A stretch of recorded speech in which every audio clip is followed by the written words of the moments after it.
હિંમતનગરથી ભોલેશ્વરને જોડતા હાથમતી ઓવરબ્રિજનું સ્થાનિક ધારાસભ્યના હસ્તે ઉદ્ઘાટન કરવામાં આવ્યું છે।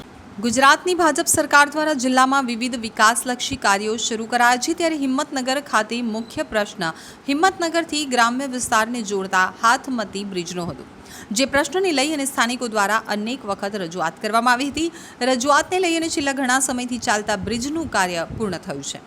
15 કરોડનો હાથમતી ઓવરબ્રિજનું શ્રાવણ માસના પ્રથમ સોમવારે હિંમતનગરના ધારાસભ્ય વી.ડી. ઝાલાના હસ્તે ઉદ્ઘાટન કરવામાં આવ્યું છે। બ્રિજને ખુલ્લો મૂકવામાં આવ્યો હતો, જેમાં હિંમતનગર ધારાસભ્યએ વિકાસના કાર્યોની શ્રેય ગુજરાત રાજ્યના મુખ્ય પ્રધાન ભૂપેન્દ્રભાઈ પટેલને આપ્યો છે। આ કાર્યક્રમમાં અનેક નેતાઓ સહિત નગરપાલિકાના પ્રમુખ સહિત સભ્યો જોડાયા હતા।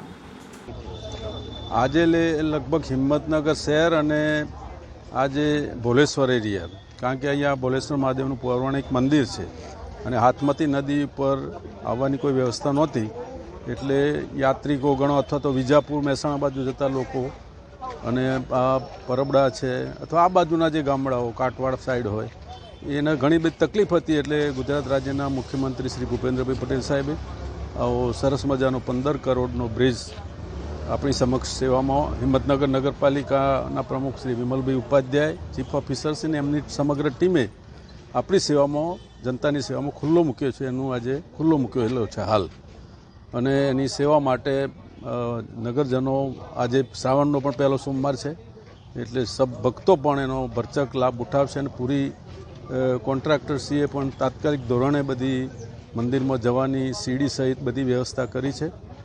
અને આ એક નવું ઘરેણું હિંમતનગર શહેર ગણો કે તાલુકો ગણો એના માટે છે। સ્પોર્ટ્સ કોમ્પ્લેક્સ બાજુમાં છે, એનો પણ એનો લાભ મળશે અને બીજો ગ્રામ્ય સ્તરને પણ લાભ મળશે।